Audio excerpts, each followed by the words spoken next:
We have 45 fans today.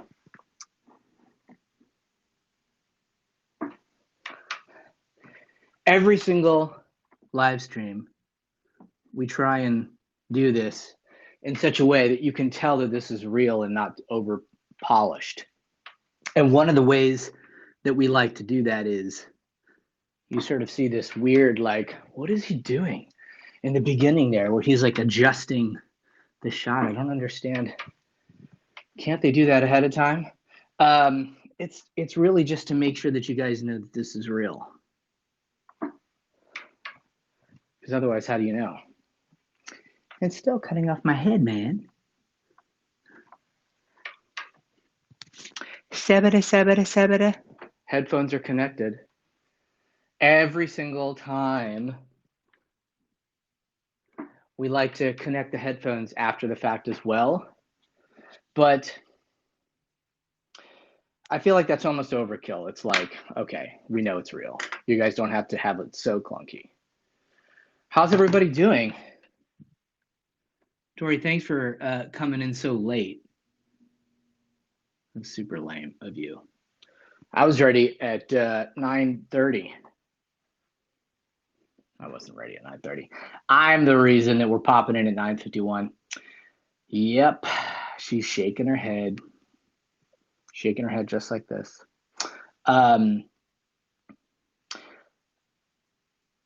Yeah, I hope everything is going well for people. I'm wondering where you guys are in the world because, like, I feel like this is the first moment where everybody's experience of this weird pandemic moment is going to be very different. Like, I just talked to someone who owns a studio in Arizona, Mesa, which is right outside of Phoenix.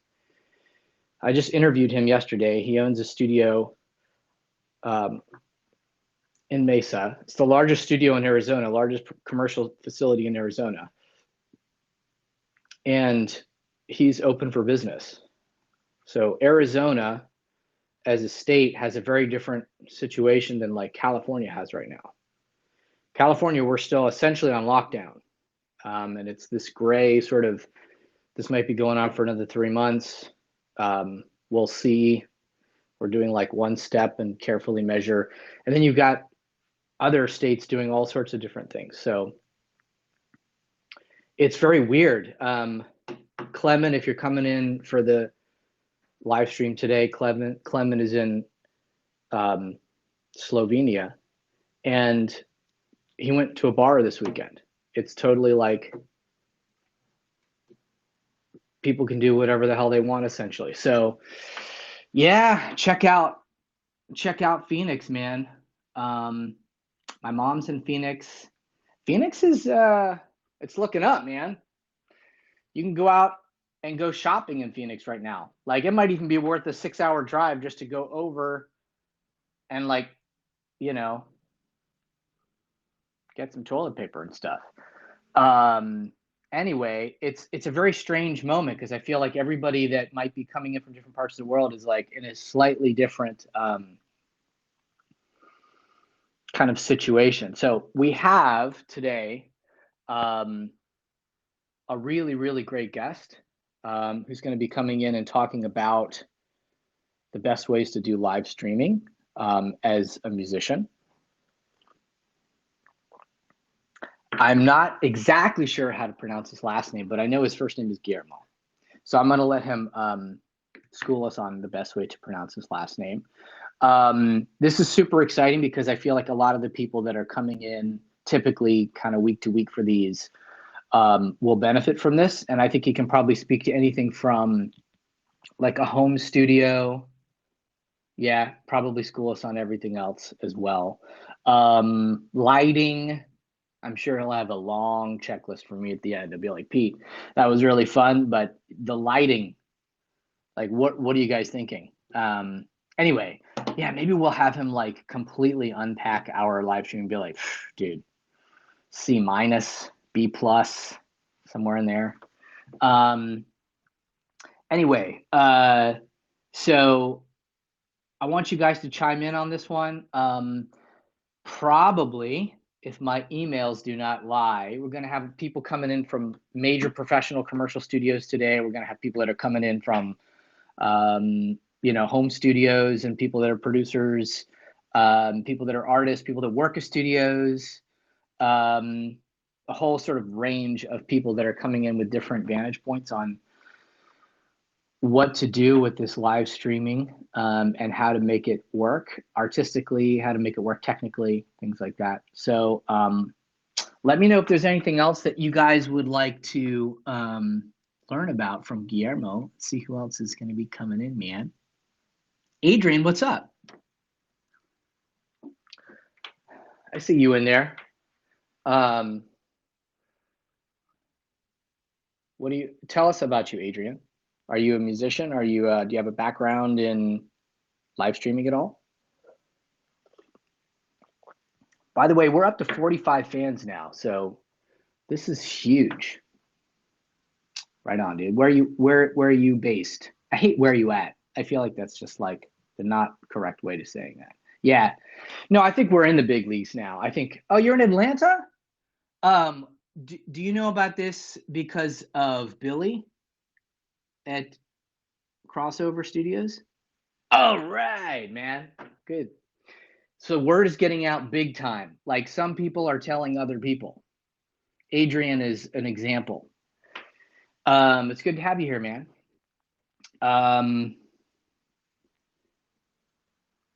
Right on, right on. What's the name of your studio, Adrian? Tell us about your studio a little bit. AP Factor. What does AP? What does AP stand for? That might be super obvious, but I'm like halfway through my first cup of coffee, so nothing's obvious before your first cup of coffee.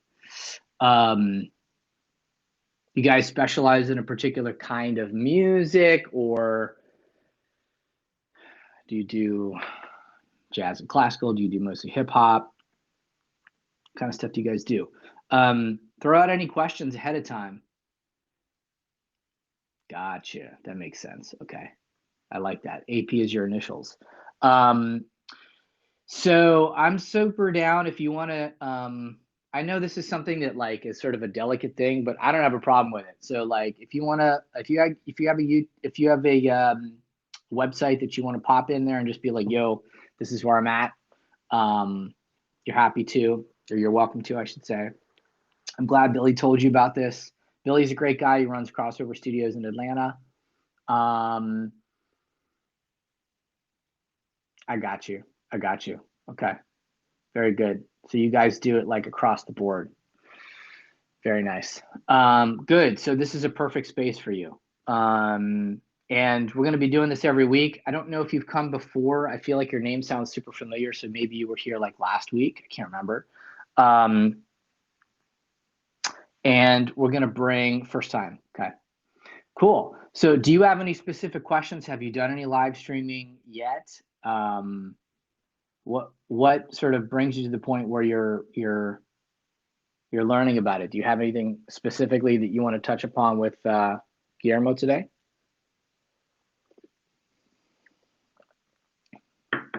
And as Tori knows, you probably have to ask it like 15 times because Pete is not an expert. So I'm going to miss it like the first 14 times. In fact, what I'm doing right now is, and let me just give you guys an example of like, here's an impression of me live streaming last time with Shadow. It's just me. Here's me. I was just doing this for like a long freaking time. And it wasn't that I wasn't listening to him. I was listening to him very intently. I was just trying to tell people to get on. And I'm glad I did because the team popped on and a bunch of other people popped on. So what I'm doing right now is I'm checking into my personal account on you now so that I can post some stuff. And Guillermo, I see you on there. So you ready to go, bro?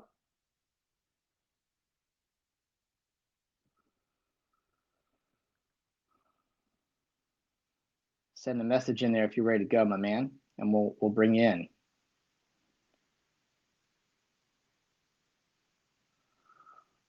Awesome. So good to have you here, man. All right, let me just, I'm just signing into my Peter Petro account with my secret password.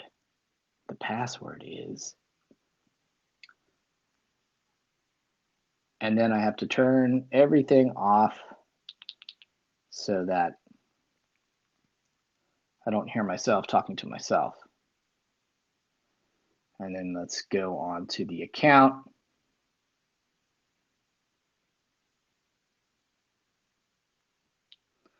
Turn the volume down.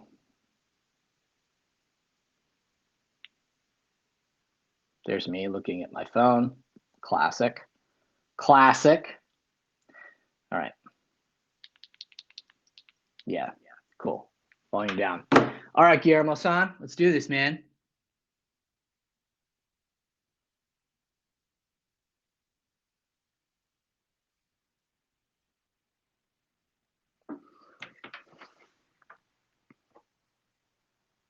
Guillermo. Hello.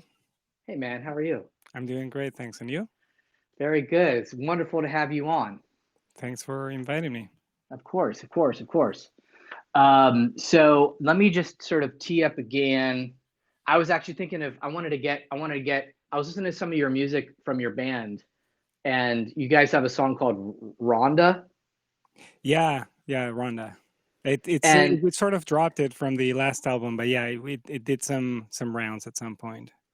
so I was listening to like a live concert that you guys did that started off with Rhonda, and I'm like, this would be the perfect intro music for Guillermo, man, because it has this like very nice. It's just dope, man. It sounds really good. And one of the reasons that I'm excited to bring you on is because you have like one foot in the engineering and producing and writing and being an artist, and then you also kind of have this background as um, basically a consultant for people that are learning how to do live streams better. So let me just tee up again sort of like what this is for people that are coming in and kind of introduce how this started, and then we'll get into some questions with you. So this is called LiveonLive. This is a live stream about live streaming for musicians, for professionals in music. So it could be for producers, it could be for engineers, anyone that's trying to figure this stuff out. It could be for managers. Ross, if you're coming in today. And this was an evolution that started about 2 months ago, actually, when I was writing some pieces for the Music Business Registry publications to try and get just information out about live streaming. So I was trying to start with things that were most useful. Here are the different platforms. Here's kind of how they monetize. Here's how they work. Here are the people that are running them. Here's how to sort of compare and contrast them all. We're going to be adding to that every month. You can see those for free. Publication has made them free online, more or less indefinitely, and those are at musicregistry.com/featured. And then they're also in our regular publications that go out to the music industry, A&R, publishing, sync, things like that. So this was an offshoot of that, and this is an opportunity for us to Q&A with people that know a lot about the field, and just get a community going of people that are trying to learn and help each other out. We've already had a lot of good connections happening. So Guillermo, my first question is kind of a personal question. How do we pronounce your last name? Subauste. Subauste. Yeah.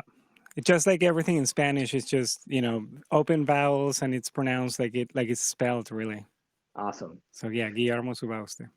So you have a background in music, and you've kind of moved into live streaming. Tell us a little bit about your musical background and sort of what brought you into working so closely with live streaming. Right. Well, I guess I'll just take it to the very first genesis. I Sweet. started playing punk when I was 12, and started a band back then. And I was lucky that because of that, by the time I finished high school, I was already, recording demos for my own band, but also for other bands too. We released our first record around that time. And, back in the early 2000s, CDs were actually sold and you could make money from it, even if you weren't Yeah. playing radios. Then in 2007, I got a scholarship to go to the Banff Center in Alberta. And that was the first time I left South America. I'm originally from Peru, What part of Peru? from Lima. Cool.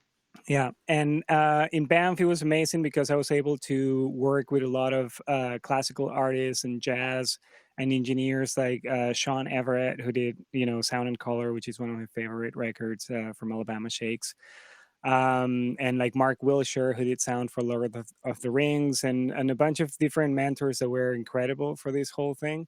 Then I went back to Peru, kept playing in bands, kept working in studios, producing on the side as well. And then in 2011, I moved to Toronto, which is where I'm now, and is where I've been for the past 9 years or 10 years almost. And even though my main background was in studio and playing guitar and singing live, Right. by the time I got to Toronto, I started playing some drums as well and bass. And then when people would come to my studio, a lot of songwriters didn't have bands, so I would play all these instruments in their productions as well. At the same time, I went on the road doing live sound and tour managing for bands like the Sadies, and they have a lot of collaborators. We were on the road with Neil Young and Los Yep. Lobos and Patti Yep. Smith and a bunch of Yep. other amazing musicians. So that helped me in my studio workflow to just do things with the quickness and efficientness. No, that's not a word. Efficiency. Efficiency. Thank Yeah. you. Yeah. From live sound, but with the care that one would give in the studio. Mm. Um, and then when I opened I now have a couple of studios in Toronto, and I'm also working on building new hubs where there are these basically rooms for other producers and songwriters to collaborate in, and have a space because cities in Canada, and I'm sure it's the same case in the States. They tend to build a lot of condos and not have affordable places for people to make music. Right. Finding studios for visual artists is very easy, but as soon as you say that you want to have a recording studio or drums or whatever, there's a lot of red tape to that. Right. um, so then maybe 2 years ago, I started wanting to get more into video, and at the same time, because I had bought a nicer camera with lenses and all that stuff, and I had the studio, watching things like Tiny Desk, for example, from NPR, or different shows that were happening that way. I realized that the technology to basically have a live show going from my studio wasn't that complicated. So I started doing some research. I bought things like a capture card so I could connect the HDMI out of my Sony 6500 to that. And then I started also dabbling a little bit in OBS, and finding out why you can stream to Facebook but not Instagram at the same time, and all these little things, right? Okay. So I did a few shows like that. When this whole COVID-19 thing started, I started first doing shows from my studio, where I would offer bands that had their shows canceled to come to the studio, and they would pay my regular fee. And I had like 3 cameras in the studio. We would do a sound check for an hour, make sure that everyone could hear themselves, and then we would just stream. Um, but then around that same time, Peru went into full-on lockdown. So I realized that that might be happening soon in Canada as well. So I had to stop these live shows from the studio because they got a bit more strict with the social distancing. Um, and I had to cancel, maybe close to 10 shows that artists had scheduled at my studio every day for, There being were able to. live streaming shows. Yeah, they were live Ah. streaming shows. So it was an easier solution because I have a grand piano at the studio, and drums and guitars and amps, and everything is set up and ready to go. Yeah. So for bands that didn't have a show anymore, for them to just come and have multi-camera with sound and everything, was a lot more appealing. And when I Right. had to close that, then in my head, this whole thing is easy because I figure it out, and I had to go through the forums and all the little things that you have to fix already. So at first, I thought that musicians would, Hmm. have an easier time, but I do realize that a lot of the fact as to why it's easy for me is because I've had time and no pressure to Right. investigate it and to get it right. So then I started offering the artists that I had to cancel the chance of having a one-on-one consultation where over Zoom or before we could do FaceTime or anything really. Weren't you Um, using also a Google? There's like a screen share or something you were using that's a Google feature. Yeah, so Google Chrome has a remote desktop function where you can generate a code and you give that code to the other person on the other side, and then this Uh-huh. person puts the code in and you're able to control their computer remotely. However, Zoom now has that option as well. When you share your screen in Zoom, the other person, which in this case would be the engineer, Mhm. you're able to also request remote control. Obviously, if you're in Mac, there's a couple of things that you have to do. It's going to ask for allowing accessibility and system preferences and all that stuff. But then once you're ready to go, then I could tell them, you have to install this software. You have to click here. Before doing that over the phone was almost impossible because, Yeah, click here could mean so many things. All of a sudden, the screen is, kilometers long, or asking them to download something and you get some messages. I know what those messages do and I can go through all those things very quick, but it would have been really frustrating and kind of defeat the purpose. Like that's how IT works for the most part. Customer support, one gets annoyed because it's not as straightforward as being with them in person. right, However, with either Zoom or Chrome, I was able to just control their computer and they can see the mouse, and I'm sort of talking through the process. I'm like, okay, now I'm going to install this thing and now I'm connecting this right, here. And then I go as far as, and I'll go into this a bit more in detail, but how I got the sound to improve mainly was by running the audio from whatever interface you have. And this could be a universal audio, which is what I have, which is great because, you can apply a Neve EQ and a compressor before it goes into the computer right. as if it were analog gear. But not everyone has those interfaces. Most people have like the Focusrite 2i2s, those are incredibly popular, or an M audio interface, or maybe even just a USB microphone. Uh, Right. so the trick in this sense is for me to grab those inputs and run them through a DAW. That can be anything from GarageBand to Logic, Ableton, Pro Tools, Reaper, and then apply some more EQ there. Most of the time, it's just corrective EQ. Like I'll do a high pass filter, because people are using condensers, but because they're going raw, they're picking up a lot of hum and the HVAC noise and furnace and all this stuff, right? So just a bit of a high pass filter. If it's a really dark microphone, then I sort of explain to them. It's like I grab the EQ3, which is the default included EQ that comes in Pro Tools, and I Hmm. tell them, I know it can be pretty daunting for someone that hasn't seen them, but I tell them just treat it like a bass, mids, and treble. Right. If like I do it with them and I'm hearing what they're doing, but I say if later on you want to change anything, this is what this does, and as I'm talking I show them what each of those things do. Is it cool if I pause you for a second? Of course.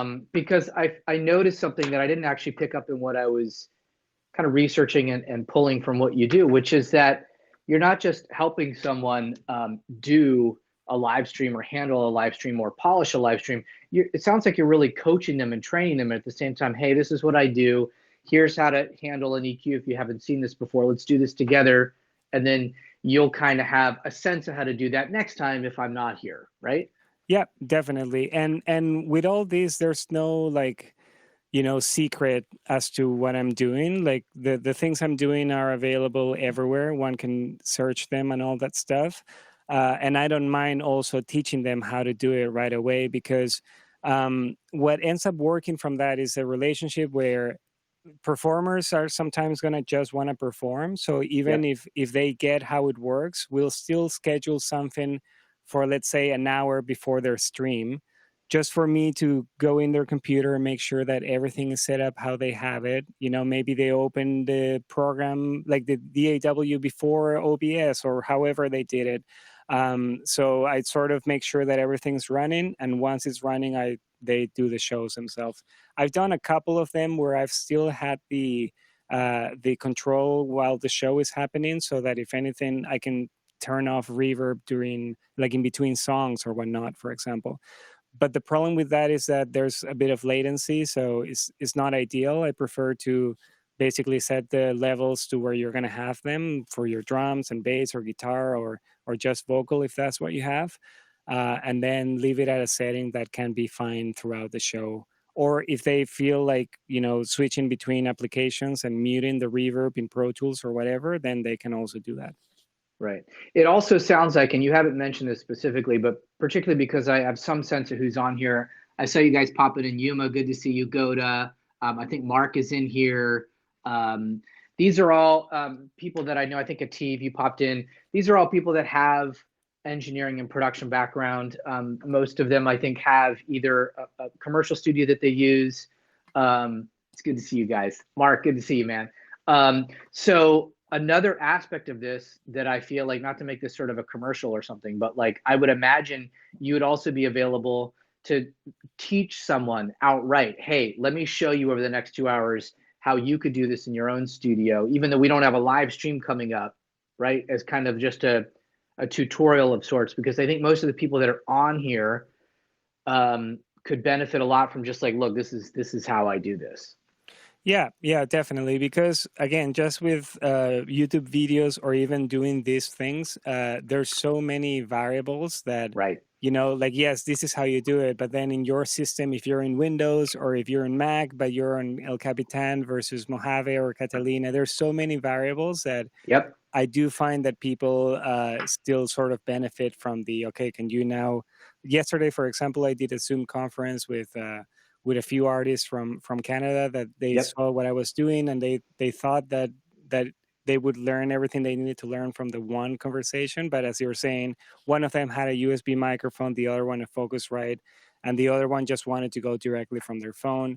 So we did a couple of email follow-ups, but yeah, if someone wants to be able to have the option of, and how do I do this? And I have a studio and I have an Antelope, or I have a UAD, like, all these right. little variables. That's sort of what they're hiring me for at the moment. So when we were emailing back and forth before, I had this sort of idea which worked really well. Do you know who Emma McGann is by any chance? Do you know Emma McGann? Okay. Yeah. So we had her on with James, her producer, and we had like actually 4 different conversations with her. And something that worked really well was like, okay, look at this from sort of a 1.0, 2.0, 3.0 perspective. In other words, what's the sort of basic functional, decent live stream that's going to get you into the game? What's one that's somehow going to give you sort of a more professional polished, and then what's sort of the top?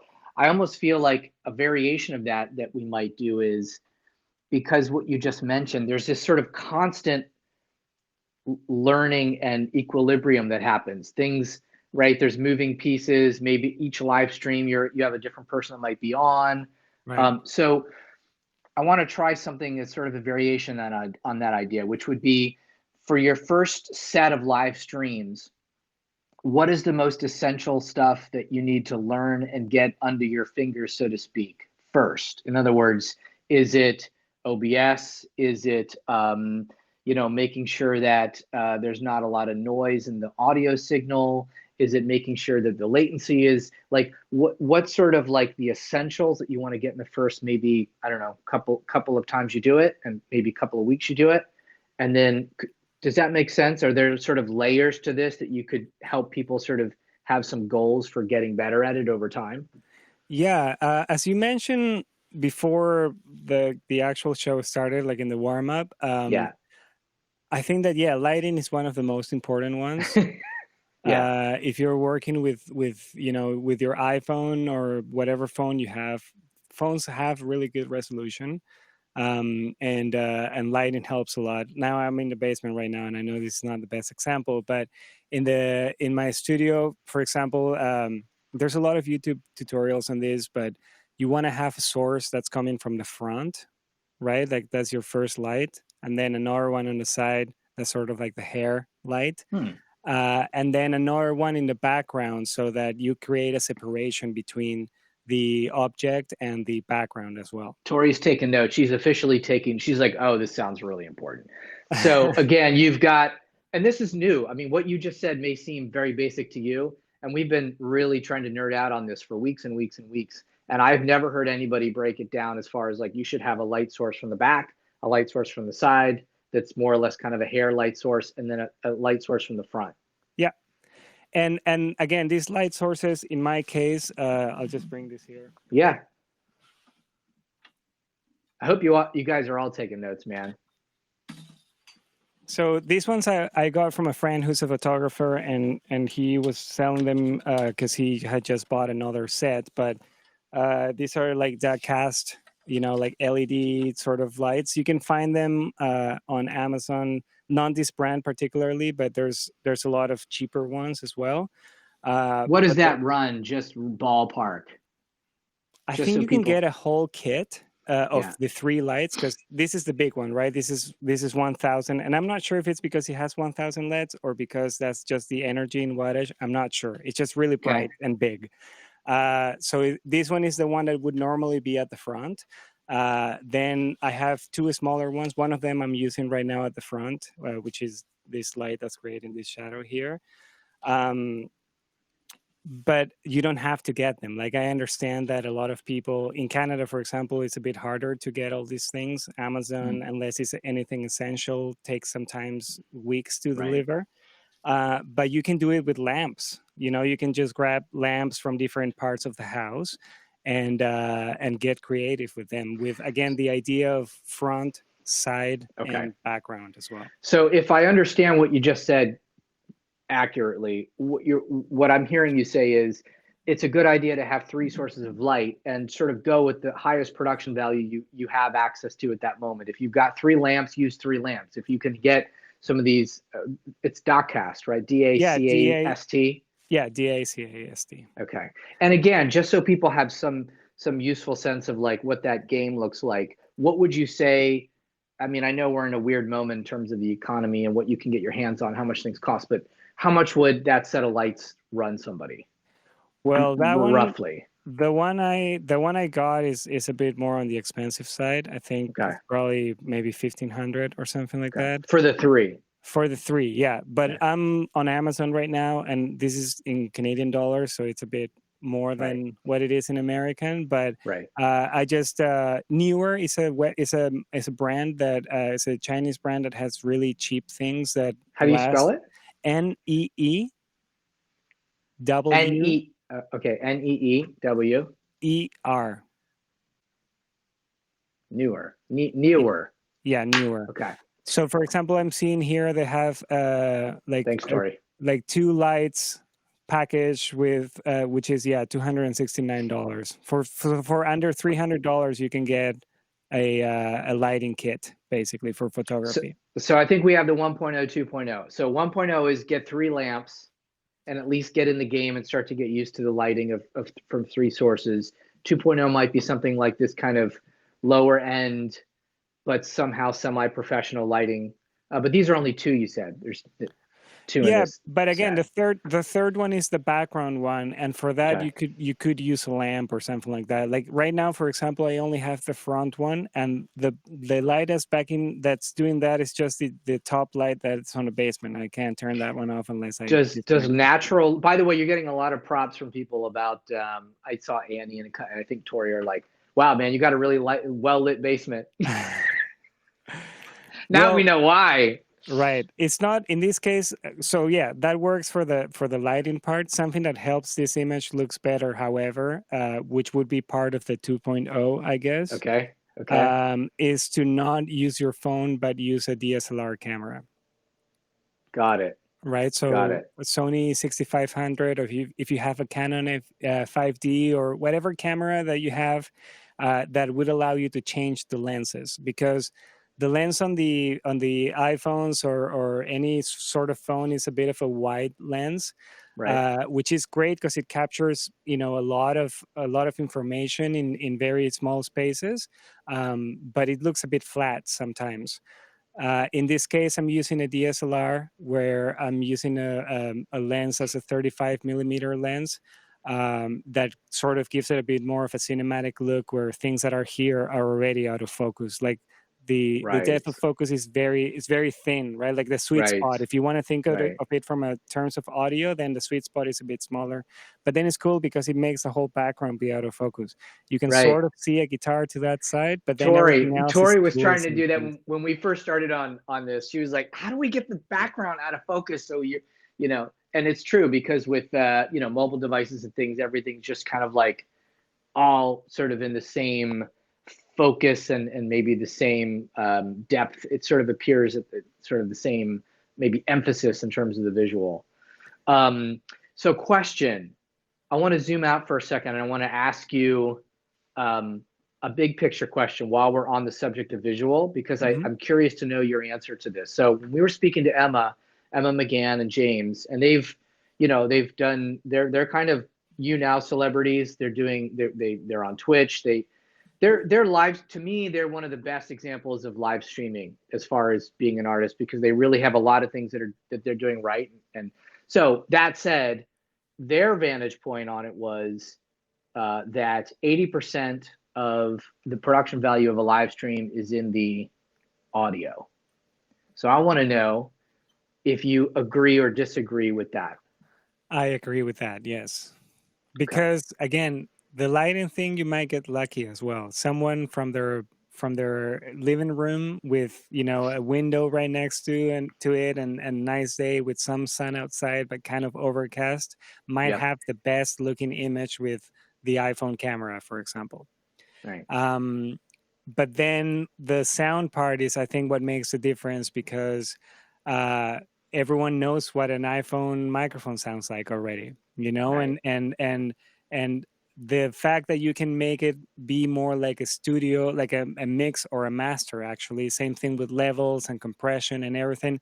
It's just more of a product for the audience at the end of the day. You know, they do feel Okay. like they're getting a better deal. Obviously, the image is going to be, if you're not using the built-in webcam and you're using your phone or a webcam like this or a DSLR, um, that helps. But I would say that's maybe, I want to say 25 or 30% Okay. of everything, and then the sound is more like 70%. It's great because it's funny. For some reason, when I heard them say that, it made sense to me intrinsically. It was like, yeah, okay, that makes sense. But then when I was talking to, let's say, a dozen people after that, and I said, this is what they said, it seems almost counterintuitive because people feel like it's a visual medium, and that, you know, what really matters is how it looks, and, you know, is the lighting correct. But you're now the second person that's really quite, you know, knowledgeable about this field, saying that 80% of the production value is in the audio. So that said, one of the reasons I asked you that is, okay, then in that case, let's pivot into the audio, because if that's where, you know, the 80/20 lives. But I just want to ask you one semi technical question about video, because it also came up with Emma and James, which was, when you're getting some of those more sophisticated cameras, let's say someone says, oh, I need to get a good camera, I'm going to go order a camera today. They were mentioning that some of those cameras, and I'm not going to have the terminology down, so bear with me, but the do not effectively, when they pull the image from the camera, they're pulling the sort of user interface image of the camera. So it's getting like the battery usage and the record button image and all of that shit's coming up and broadcasting. Right. And even high end, really professional cameras apparently do not have a separate image that they can give you, like sort of the user interface image and then the final image. Is that an issue, and is that something worth paying attention to, or knowing when you're buying cameras or when you're setting this stuff up? Right. Well, looking it up, like trying, I would basically, because and it works in the Sonys, but I'm not sure about Canons. How it Okay. works in Sonys, for example, in this particular model, is go into the setup menus and find the option for HDMI clean. So if I were to buy a new camera, the first thing I would do is just Google, can this camera give a clean HDMI feed? So it's called clean. Yeah, yeah, and in these cameras, that I'm sure that other cameras would have the option, and if they don't, I'm sure that if you Google that specific model and does this camera have an HDMI clean output, you'll find the answer right away. But it is possible that you could buy a pretty high-end camera and not be able to get a clean image Yeah, for live streaming, yeah, right? So definitely. buyer beware. Okay. Or for example, another one that I had to buy something and then realize that it wouldn't work is new GoPros, which Right. are they have The great image. fives or whatever it No, is. What like is the new one? it's 8 or 7, I think they're right now. Okay. But the problem with those is that they don't have they don't send the image out of the USB port. Got So it. they can only be connected directly through the Wi-Fi router that's built in the camera. So if you're only using that camera and you want to use the audio from that camera, then yes, get a GoPro. Is going to look way better. The microphone in it might be better as well. But if you're wanting to connect it to your studio and run your audio from your DAW or using your preamps and your plugins and all that stuff, then yeah, DSLRs work better for that because you're able to So connect. that means if you use a GoPro, you can't actually use like your DAW for the audio. At least I haven't found a way to do it yet. Unless That's it, big. That's yeah, really big because again, part of what I'm trying to do a couple of things with these conversations. One is that people are empowered to do stuff and start to create and start to make things that they're happy with, start to make a little money from this, not create things that aren't as good as they could be, but also like keep people from buying stuff and setting something up that has like a lower glass ceiling than they really need. So like be careful about. I mean, I think it would be easy for people to want to go out and buy a GoPro right now right. because they think, well, shit, that's, it's a good price point.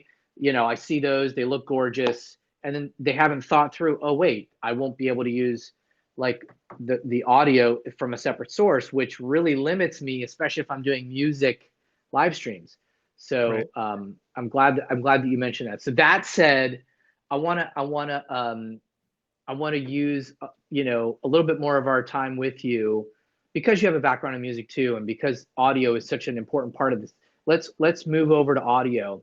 Sure. I want to just ask one question on behalf of Yuma, who asked this like 20-30 minutes ago when we first started, which is, besides the audio portion of live streaming, do you also, if someone's just needing help with video, I'm assuming the answer is yes, but can you also help them, consult them, assist them in just pure video? Yeah, definitely. It's not Okay. my area of expertise yet. However, since this thing started, I did have to. So I'll just tell you this quick Yeah, go story. for it. Bravo Niagara is this organization in the Niagara region here in Toronto that wanted to do "We Are the World," Okay. the song from the '80s for the AIDS campaign, but this time for COVID-19. So they were able to get Bakithi Kumalo, who's the bass player on Paul Simon's, Sure. He's incredible. he's incredible. So he's playing drums in it. We have soprano Misha Bergosman singing as well, Wow.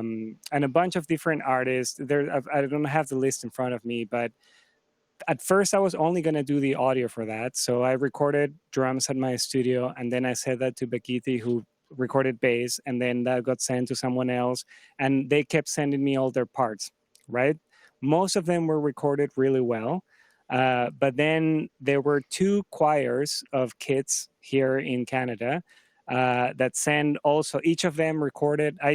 This is a part where I wanted to make a point as to how important pre-production is for this kind of stuff, Wonderful. Okay. because a lot of people shot their videos in portrait instead of landscape, for example, Right. or others were like 4 meters away from the camera, so you had a lot of space off to the side, and others were like shooting from under, and like it's very strange. But if we had had proper pre-production, and they would have allowed me to create a paper that said, hey, when you're shooting, make sure that, like when you're applying for a visa or a passport It's and like you a check like, checklist. yeah, totally. Anyway, they sent me all their stuff. Some people recorded the audio from their phones. Others had sample rates of 48 kilohertz. Others 44. One of the files had a sample rate of 8 kilohertz. Right. So I got all the audio and melodined it and revoiced it and make it so it sounds like everyone was playing together. And then I did the You mix. did that in Melodyne? You made everyone sound like they were singing together in Melodyne? No, in Melodyne, I did the tuning part. Okay. And then using Revoice, which is like Vocaline, basically, is a product of Okay. Vocaline. Sure. I would select the one that has the best phrasing, and then you just click and Map use to that. that. Yeah, yeah, and it's pretty quick, but it was 150 people. And I finished the audio, and the video company that was supposed to put this all together, uh, all their computer, like their studio burned. Something happened, and they were not able to finish it. So, So it's not. It never is. It, I well, was they asked me if I could do it, okay. and I said yes because I knew the audio already, and I figured that I might be able to do it. I was Yeah. lucky that I bought a Vega 56, so this is an external GPU because What's a GPU? graphic card. Okay. So in sound, for example, Universal Audio has DSPs, and there's hardware accelerators for sound if you're using Pro Tools HD and all Right. that stuff I have, and it's very stable for sound. But my computer, which is right now a Mac Mini, like one of the new ones, Right. the graphic card is not really great, the one that comes with it. So a eGPU is an external graphic cards that allow you to connect it through Thunderbolt 3, Oh. and it just gives your computer more power. Externally, even on something like a Mac Mini. Yeah, yeah, on a Mac Mini, or it works with MacBook Pros as well. Wow. And then I was able to using DaVinci Resolve, which is a program that if you like audio and you've been trying with Premiere or Final Cut, they all suck. Like from like a sound perspective, the menus and the editing are not very intuitive in all these other programs. However, in DaVinci, I was able to finish the video. It took me about 100 hours to record, mix, and master the audio, and also create the whole video for it, which is really not that much considering that it was just me. Right. So the video that we did at the end, I'll post a link in a second. But yeah, on the last chorus has 150 people. Some of them singing, some of them playing drums, some of them playing guitar. So yeah, and now I do some video consultations as well. Awesome. And we just learned a ton just from your answer. DaVinci Resolve, Emma and James had also mentioned, isn't DaVinci Resolve, is that a software or a SaaS program that you can just subscribe to or buy individually, or is it part of some larger umbrella? I can't remember exactly how that works. Well, DaVinci used to be the program that video producers would use to color grade, Right. right? Originally, it was not an editor. You would just send your images there and like do color correction, which is kind of like EQing in sound, making sure that things are not too blown or too bright or whatever. But then about maybe 4 or 5 years ago, I think they created their own editor. And the amazing thing about it is that they have a free version where you can do pretty Oh, I didn't much know that. pretty much anything. And if you want to use more things, that I used it for like a week, and then I just bought it because I liked it a lot, and I didn't need any of the fancy functions yet. But I was convinced. I was a believer, and I'm still using it. Like right now, I'm editing a video with Shlomo playing violin, and it's going to be featured Cool. in the UN's website and all that stuff. Cool. And it's all using DaVinci, and it's great. Like I didn't consider myself a video editor before this, but now I'm learning, and people seem to be liking what I'm sending, and I would not be doing it if it weren't for DaVinci Resolve. Wow. Someone asked if that's a Neumann microphone. This one, no, it's an RE20. It's Okay. just a dynamic microphone. Yeah. Let Sounds me ask great in you. bass. So let's get into audio because man, we could have you on here for days. I'm sure this is especially. I'm super excited too because everyone. I mean, Annie. I don't know if you're just going, oh my God, like I feel like I just walked into an engineering class, but everybody else, is probably following along more or less with what you're talking about. And so some of these are a little more big picture and some of them move into a little bit more of the technical side. And I'm Right. super stoked because everyone that's on here is probably like jotting down stuff and going, oh, and like everything's kind of connecting. So I'm Mhm. excited for all you guys that are listening. So let me ask some questions that I feel as a journalist that I keep popping into my mind as I'm looking at stuff and reading stuff and even reading advertisements. Microphones, okay, for live streaming. I see a lot of people that talk about being able to just have a very simple, microphone and being able to sort of use your DAW or other aspect, maybe your chain to sweeten that, and that's perfectly fine to get in the game. And I hear other people say, if you don't have like a TLM 103 or something, it's really going to not sound good enough to compete. So let's zoom in on microphones for a second. What would be, talking to people, some of you guys that are watching probably have access to or own some fairly decent microphones, but not all of you. So what do you think is for an independent kind of producer that's trying to get into this, what is a smart way to look at ROI on your investments in microphones for the live streaming world? Well, I would say don't get an SM7.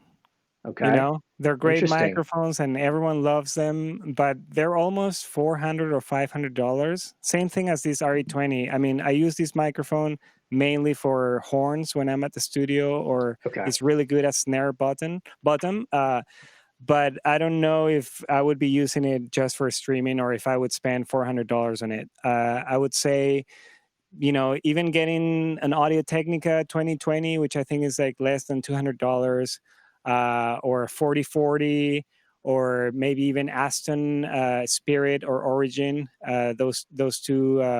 If you don't know, Aston is a brand from the UK. They make their microphones there, and they're awesome. They're condenser microphones. They're not very harsh.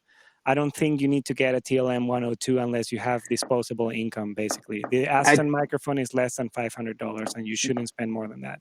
We have a question from Ativ, who's coming in from Mumbai, who says, "How about the AKG-P 1800?" Well, I have never heard that model before, but I'm Googling now, and it looks like it's a headphone. Is that possible? Oh, yeah, maybe. I don't know. So I wasn't familiar with it either. So before we get into that, if that is a headphone, well, okay, cool. I'm glad. I don't want you to be sort of like, oh my God, what is all this stuff? So as far as microphones, what I'm hearing is, does it make sense for that first one to do a dynamic versus a condenser? Does that matter a lot? I think a condenser is going to be more versatile. Yeah.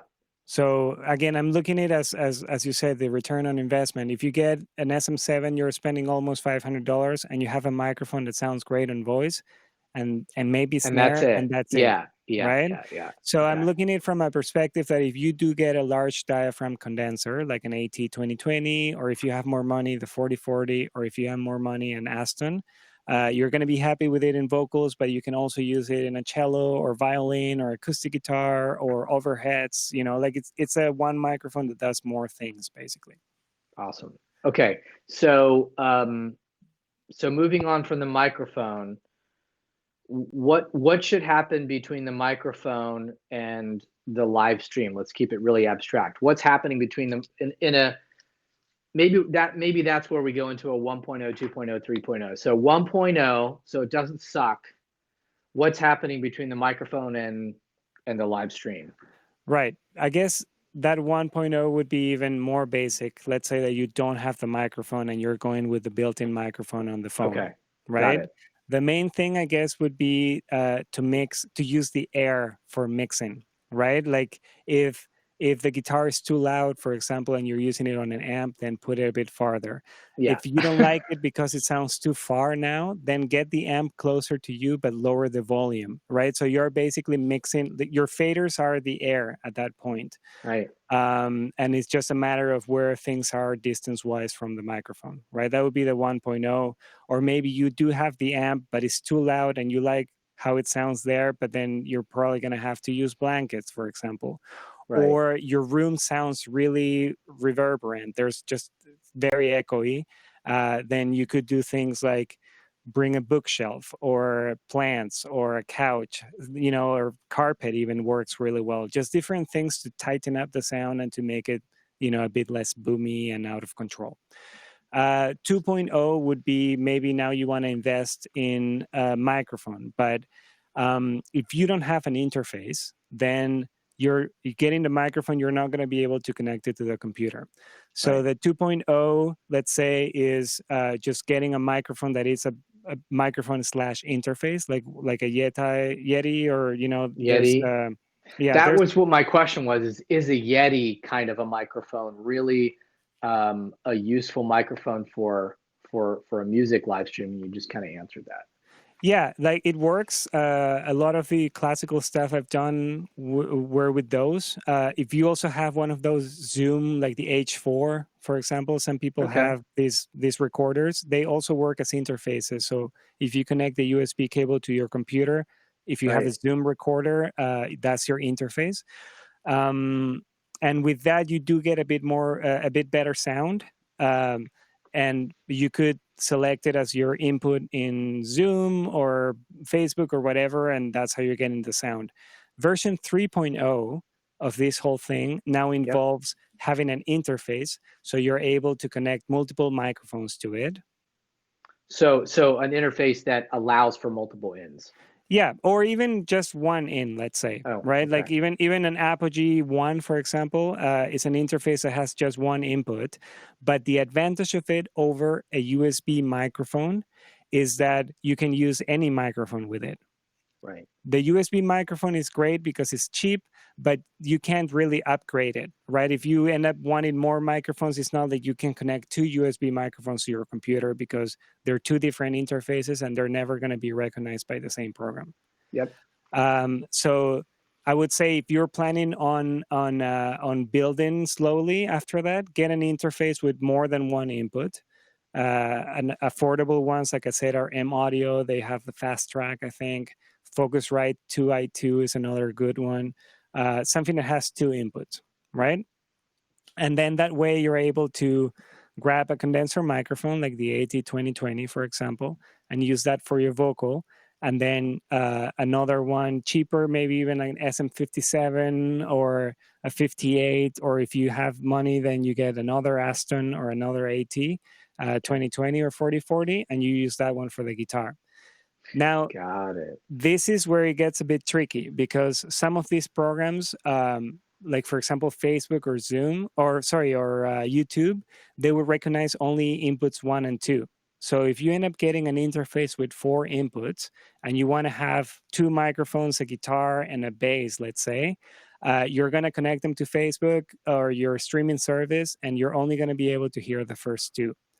In the case of Zoom, for example, you can have 16 inputs connected to your interface. The only one that's going to be audible in Zoom is the one that sounds more like a voice. It has this thing where it's trying to be clever, That's and weird. it's gonna mute everything else Oh and my not let your God. voice That happen. sounds like a nightmare. It's Like the awful. device is deciding which one is live. Oh Yeah, my and God. there's no way to route it. They have done it so that there's no settings where you can select what inputs out of your interface are the ones that you're using for your stream, which is where 3.0 comes in, which Okay. is the fact that now you have an interface, right? In my case, I have an interface with multiple inputs. I'm running them all to my DAW. In my case, Pro Tools. In your case, it can be GarageBand. It comes with Macs. If you're in Windows, you can use Reaper. Reaper is another great one, and you can use it unlimited time. It's just gonna say, "Please buy me" at some point, and please buy them. They're pretty cheap, and they're a great company. But what I do there is that now I'm using my DAW where I can arm different tracks, right? I would select vocal, it's coming from interface 1, guitar is coming from interface 2, right? And then in Pro Tools itself, I'm able to apply some EQ and some compression. For example, this voice has some compression and some EQ in it. Yep. Or if you want, like I'm gonna go to Pro Tools now, for example, and create an aux track that then I'm gonna Add some put reverb. with some reverb on it, and yeah, same thing. And because now what you're listening to is not the microphone itself, but the output of Pro Tools, then you have reverb happening, and this could be with delay or with with backing tracks or whatever you want. Like once you're in the DAW domain, you can use your keyboard and have a virtual instrument as well, right? And it's all going through Pro Tools. However, Yep. you cannot connect the input of Pro Tools or Ableton or whatever as a microphone source in your system.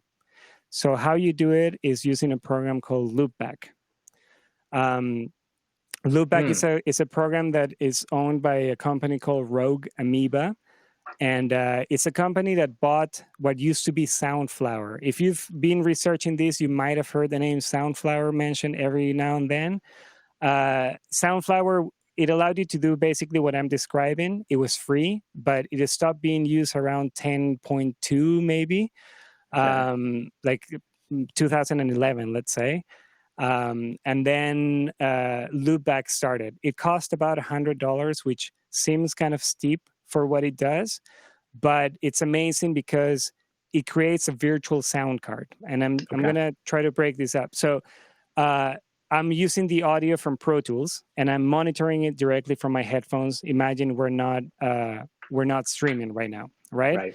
And then what Loopback does is it allows you to select different sources that these sources are applications in your computer. So I would grab Pro Tools, I would select it as a source, and then I'm basically creating, it's almost like a Y cable. One end of those still goes to my ears as if nothing had happened, and the other one is going to this Loopback interface, right? Now I can get even fancier and send Tidal or Spotify or YouTube or whatever thing I have open in my computer, I can make that go to that same Loopback audio virtual interface.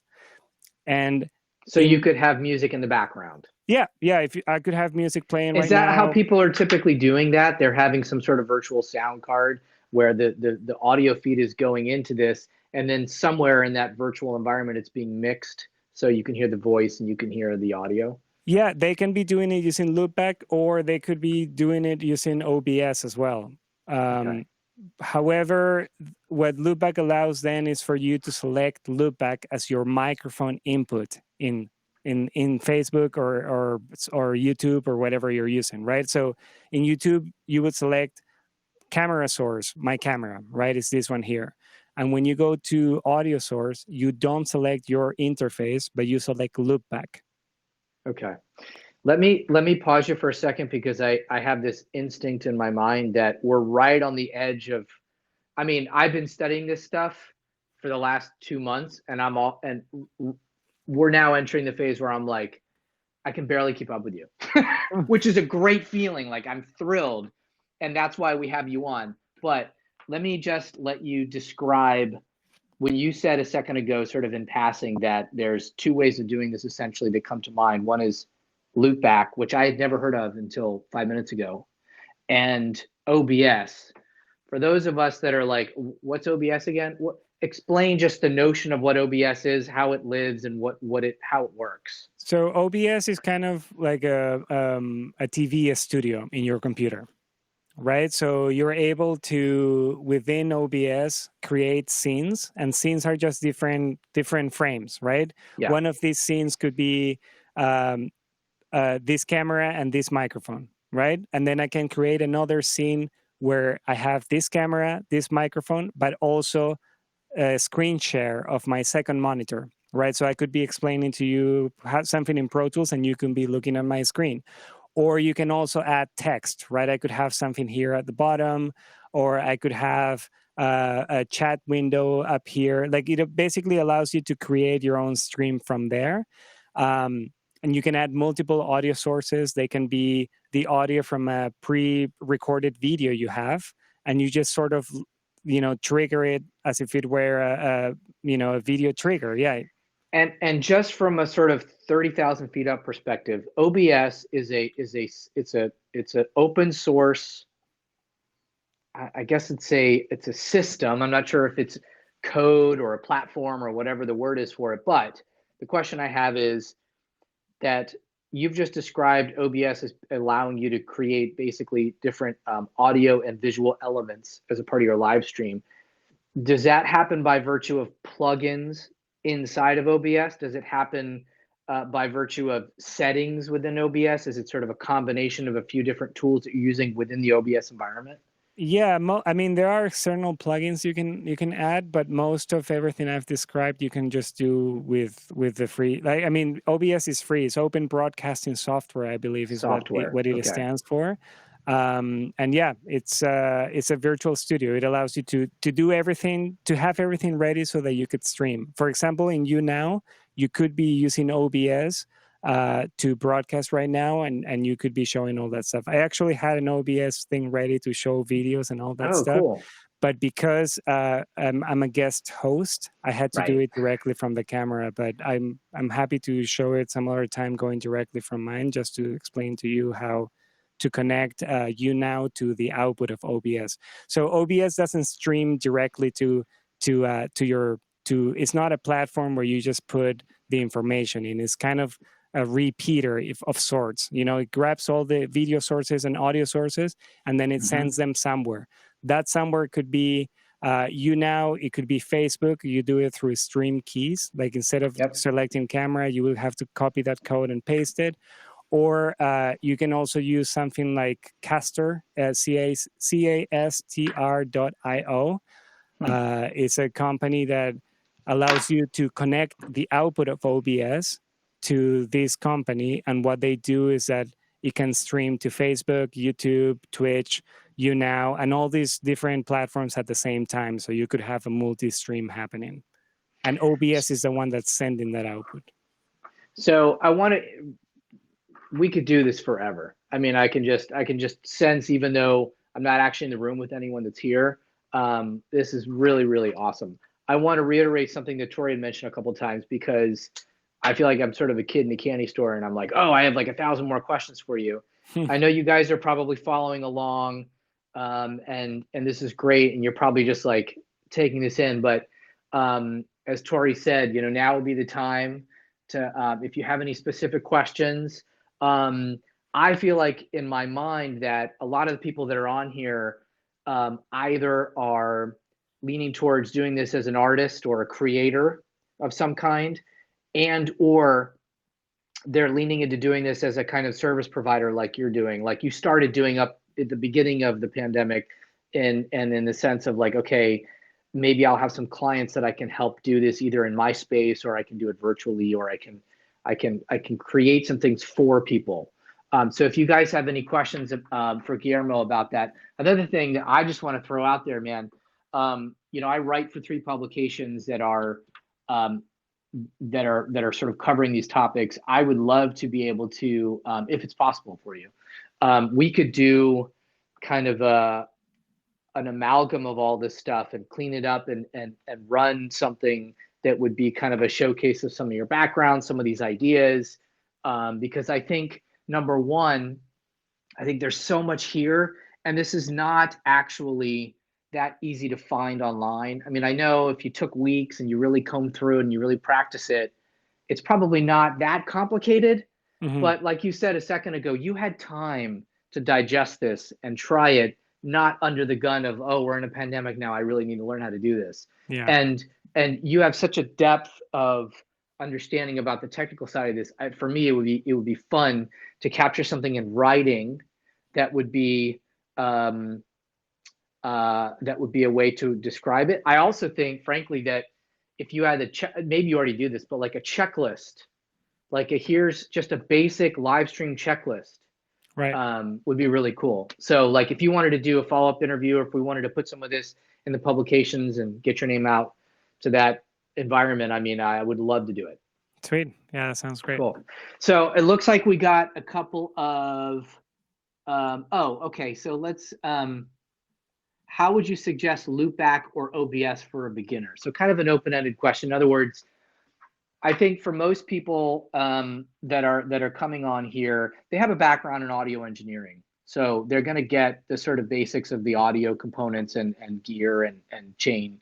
But how would you explain to someone that's got that background, kind of like, okay, here's how to get started with your first live stream, either in loopback or OBS?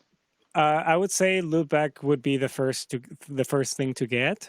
Again, because OBS is great if you have multiple cameras, or if you want to do something like I was saying, share your screen or play videos from other things and whatnot. But if you're performing, or you just want to do one video and one audio source, and this audio source could be a full band, again, right? It's just the output of the DAW that you're Mm-hmm. catching. I would say Loopback would be the first thing to get. This is only for Mac. However, if you're in Windows, Oh, okay. there's no loopback option for that. But Reaper, which again is free, has an option. Well, it's free. You should pay for it. Has an option that allows you to create some sort of a loopback connection where on your master track in Reaper, you send it to a what they call reroute. And then this reroute connection shows up as a microphone input in your Zoom or Facebook or whatever, and that's Yeah. it. You're ready to go. You didn't need to spend $100 getting loopback. However, Reaper doesn't offer this option in Mac, just because of how the OS in a Mac connects to the core audio. Got it. Which is why loopback at the moment is the only way to do it. So yes, get loopback first. They have a free trial. You can use it for 20 Cool. minutes, 20 minutes at a time. If you run out of those 20 minutes, you can quit and then start again. So if you're Okay. going to be doing streams that are 15 minutes long, then you don't need to buy the pro version. Let me ask it another way. So for someone that's already got some audio gear, decent audio gear, let's just say they have like 2.0 plus as far as their audio, but they're beginners with live streaming. What gear, what investment, if they had $1,000 that they could put into this, what would you, they got nothing except really good audio gear and the knowledge to use it. And they've never done live streaming before. What would they need to buy? Maybe it's loopback, maybe it's some other stuff. What would they need to buy? Yeah, loopback for sure. Okay. Right. So that's the first $100. Awesome. Then a $300 kit for lights. So that's $400 The now. one you mentioned, the newer Yeah, the or newer. whatever Yeah, you can get equivalent. one of those. And a camera would be the other thing I would spend money in. So and if they have $700 left for the camera, what would be a good wise $700 investment, or can you even get a camera that would be suitable for 700? Let's see. Or if we need to break it to, 1,500 budget just to make it easier, Well, then what's a good sort of, entry level but decent camera? I would say the Sony A6500 then would be a good option. The Sony A6500. Sorry, 6300. 6300. Yeah. I'm Okay. not sure exactly how much it is, but I think it's just on the it's $700 for a Sony You nailed it. A600. Thank you, Tori. Ateeb was asking, is a Canon EOS 1200D? Dude, what are you with Ateeb? You're doing like super technical questions today, man. I love it. You're like, no, I'm teasing you. Are you familiar with that? The EOS 1200D? No, but I would Google it and I could give you the answer. Okay. Yeah. Ateeb's like, I have a question. And what is it again? It's 200D? The where Rebel. it is. Yeah, I It's see. EOS 1200D. Yeah, that one worked too. Tori, can you list a few of Guillermo's? What can we list, Guillermo, for you for your website?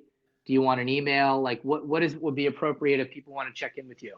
Right. Well, for my audio stuff, which is another thing I'm still doing, I have my drum set up here and I'm still doing mixing and recording and all that stuff. Yeah, It's pachasound.com. Pacha Sound. Yeah. PACHA sound.com. Yeah, and then Stream TuneUp is just a website I created a few weeks ago when I didn't want to have my Guillermo Subauste producer thing related to the Got stream part it. of it. So Got it. I just made a website that same day, and now you can pay from it. You can send me messages from it, and that's how I'm treating the Stream TuneUp version of this.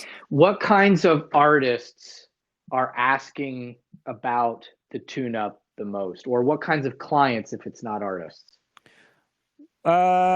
Well, everything really. Like a city hall here in the city of Pickering, which is not far from here, they hired me for helping them with their conferencing software. I've also been hired by like some doctors association, like physiotherapists that are doing Zoom things as to how to improve their thing.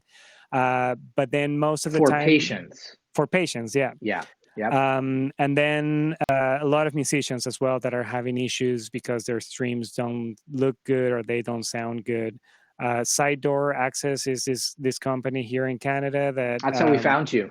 That's how we right. found out about you. Yeah, Dan Mangan. I helped him a bit ago because he got my contact from Sarah's Lean, who I also helped, Yeah. and then most of the people I've been getting from the artist, from the music part, other than the one I knew already, have been from Side Door. So Side Door, for those of you that aren't familiar, it's based in Canada, and it's essentially from what I understand, it's a service that sort of allows artists to play house gigs and sort of makes that arrangement in a very natural. I know we have some companies that do something similar here in the U.S. or that happen globally, but that's essentially what it is. So it's probably a very good community of people that normally would be doing house gigs, and now they're like, oh, I could use some help with live streaming. Totally, and Yeah. most of them have been able to do shows where they're charging $7. Side Door. The URL is sidedooraccess.com, or I right? think so. If you just Google Yuma, if you just Google side door, you'll find it. And Tori, if you have a second, maybe you can post that so people can find it. Go yeah, ahead. sidedooraccess.com. Yeah, yeah, yeah. And yeah, they just use it because the audio in Zoom is not the best, unfortunately. But it allows Yeah, you it's not. to control who's watching and to monetize from it, right? Yeah, they have. I think Sarah had something like maybe 800 people watching at $7 each. It's good money to play from your house. Let's big picture question, because everybody's quiet. I think they're just kind of like going, "Oh my gosh, this is a lot of information." Big picture. There's a lot of platforms out there. There's Facebook, there's Instagram, there's Stage It, there's YouNow, there's Twitch, right? There's going to be a Facebook monetized version shortly. Mm-hmm. What would so that someone wouldn't get overwhelmed? And I feel like we've gone so deep into this today that I feel like people are like, but it'll be good. You can come back and watch it. And by the way, Tori, can you post, please, just so people that don't know, our tiny URL YouTube, because in a day-ish, this will be live that you can watch over and over and over and over again and take notes and listen again. And by the way, please follow you guys, because that means that you'll be notified when we're live, and I don't have to sort of keep emailing you and going, hey, don't forget. So sorry. So, I've totally forgot my train of thought. I totally forgot my question. It was big picture. Big picture. Thank you. So platform wise, if someone's going, okay, I've never done this before, I don't know what to think of any of this, what would you sort of break down as the essentials of, like, what are the maybe 3 most important platforms, and why is each one useful in its own particular way? Right. Well, I didn't know about YouNow till this. Interesting. However, I'm really liking it, and I'm definitely going to explore it quite a bit. Yeah. So I can't really talk about its efficiency necessarily, but the ones that I do know, which are kind of like the major ones in my head, Facebook is great for fan reach, right? If that's where most of your fans are and that's where you interact the most, then Facebook is good because you do the live stream and people can chat and it stays there and it can be shared in your page and in different places. YouTube has the best sound out of all of them by far.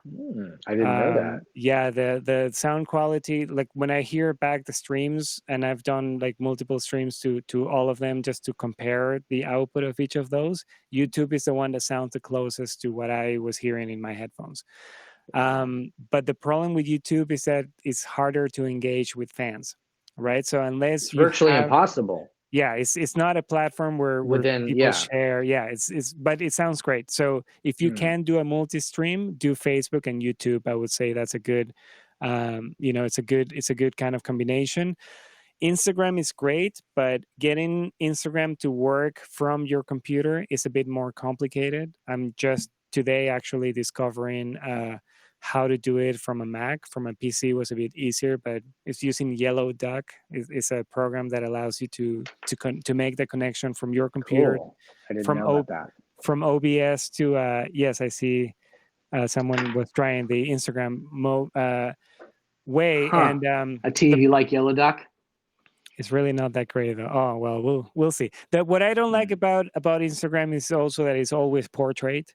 yeah. So it's a bit harder to fit And things it's into it. it's intrinsically built. I mean, if I understand correctly, it's built to use the internal microphone on a mobile phone. That's how it's set up for live streaming. So if you're doing anything other than that, you're sort of hacking your way around how it's been built, which Yeah, is it goes complicated. And against the whole like you are breaking rules, and it's a bit like hacking a little bit. Like oh, is you're it yeah, you're interesting? breaking the terms and conditions. So in Oh, theory, you could get sued. I haven't heard of anyone huh. having that problem, but yeah.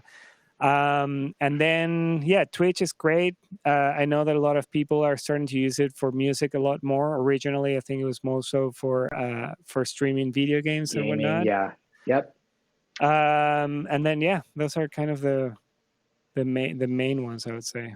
nice. Yeah, one thing I was going to ask you too when you were sort of doing some stuff on the fly with your reverb is like there's artists that are very adept at being able to create a performance, and they're using in real time, they're using effects, they're using EQ, they're doing things, and it really, when you see someone that's doing that, it's like the best of like a DJ and a performer and like a front of house guy or girl all in the same person, and there's this sort of naturalness to it, and it just really brings the thing to life.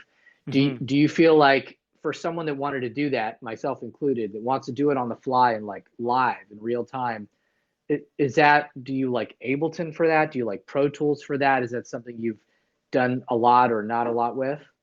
Yeah, but it really depends on what you're comfortable with, right? In Uh-huh. my case, I use a combination of Pro Tools. I also use Reason. I also use a lot of like machine and native instrument stuff. I'm not that comfortable with Ableton. I know a lot of people use it, but my mind thinks in timelines, Totally. and both machine and Ableton are a bit more in like blocks and whatnot. Yep. Yep. But again, it really depends on what you're comfortable with. I would say use the one that you like the most, and that you So can use best. so we got a couple of questions. So Rizieri, by the way, just sort of a happy accident. So we have a number of people from Latin America. Rizieri is from Santiago, Chile. Oh, cool. And then Goda is from Mexico. Um, and you're not in Peru now, but you have a you're from Peru. Hmm. With this app, you now, um, I think Rizieri, what you're asking is, if most viewers, I think at the moment are Mac based. Is there a platform among the ones that you recommend that plays better with Mac, or is just sort of a little bit more elegant on a Mac environment? Well, if you want to keep it simple and stream to you now with good quality audio, you still need loopback, because then you're able to connect the output of your DAW to you now. All you would have to do again, like I said, is connect the output of your DAW to loopback, which you do from within the loopback program itself. It's just one window. And then you would select it as your mic source. When you start a go live, it asks what your video source is and what the sound source is, or the microphone. Okay. You would just select loopback, and then whatever you do in your DAW, even for example, right now, if I create a click track and then just hit record, you're also going to be able to hear the click happening in the back, Right. because it's the output of the DAW, right? Got it. So for Mac, loopback, and that's how you will be sending it. If you want to get fancier, then you now allows you to also connect, not using just one camera and one audio source, but connecting it directly to OBS. Okay. But then that's a whole class on itself on how to put text and how to switch between views and whatnot. But I would say, if you want to do like tutorials on YouNow on how to mix, OBS would be the way to go, because you now would just receive one video and one audio from OBS, but in OBS you would have Pro Tools, the Pro Tools window, and maybe even a tiny square at the bottom with your face so that they can still see you. Right. And with just one click in OBS, you would be able to switch from the Pro Tools window to, again, just your image in the whole screen, for example. Mark is mentioning, that's awesome. Mark mentioned also that Yellow Duck seems to cut out after an hour on Instagram. Does that ring a bell?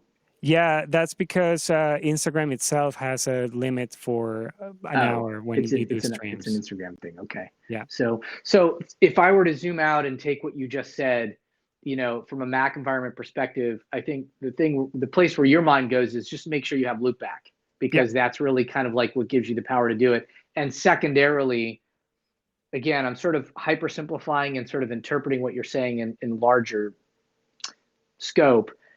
Loopback is what allows you to sound good, and OBS is what allows you to have both audio and visual features that are a broader range of engagement. Exactly. Okay, Yeah. good. So you guys, we got an hour and 15 of Guillermo's masterclass. This was a thick one. Sometimes we keep them very light, and it's very, like, the last one we did was really super fun. I'm not sure if Arma is in at the moment, but I mean, the last one we did was a little bit more of a big picture, almost an A&R field. So we were talking about arrangements of songs and how to sort of present yourself on live streams and things like that. And this was very sort of like technical and amazing. So this was great, and we really appreciate how much expertise you have in this, and how probably how much more vast your knowledge is on this stuff. So if you guys would like to reach out to Guillermo, feel free to do it through his website. It sounds like you've kind of kept these two worlds separate in a way. So there's your sort of engineering, production, artist side of what you do, and then there's the kind of, I can help you with your live stream side. Yeah. Yeah. Okay. So hit him up on either one. Pacha Sound is obviously the audio and the, or I should say the more artistic music, pure music side. And then of course, Stream Tune Up. Man, this was fantastic. I'm so happy that we connected, and we may, if time allows, maybe we can do sort of a follow-up one of these. I feel like people are just kind of probably taking in a lot at the moment. So we super appreciate your time and your background. What kinds of, I guess one last question I would have for you is, like, what kinds of live streams would you like to be doing moving into the next few months? I mean, the world is a bit of a moving target right now, but like, what are some things that are exciting to you about live streaming moving into the next few months and sort of into the back end of 2020? Well, I've been hearing from a lot of people in the audio engineering society that the technology for making less than 50 millisecond, or sorry, than 50 millisecond round trip from computer to computer is, they're working on something. I think that's the most exciting part, because right I now, agree. sure, all these streams work, but like the Post Malone stream is one of the ones that sounded best, and that is because everyone was in the same place. They were in the same house, just in different rooms, and then you could mix it like I was mixing my things in the studio Right. and make it sound good. But if I want to play guitar and you want to play along with me, It's it's not a there yet. disaster. No, it's not there So yet. to translate again, the latency issue has not been solved yet, but they're closing in on it. So if you and I wanted to jam together right now, it would sound too off. It just really wouldn't sync up right. I know there's some platforms and some things that will calibrate or make up for that latency. I don't know if you've had experiences, positive or negative, with those. I also know there's the two things that I hear from production people, whether they're post people or they're music production people. I've heard audiomovers.com.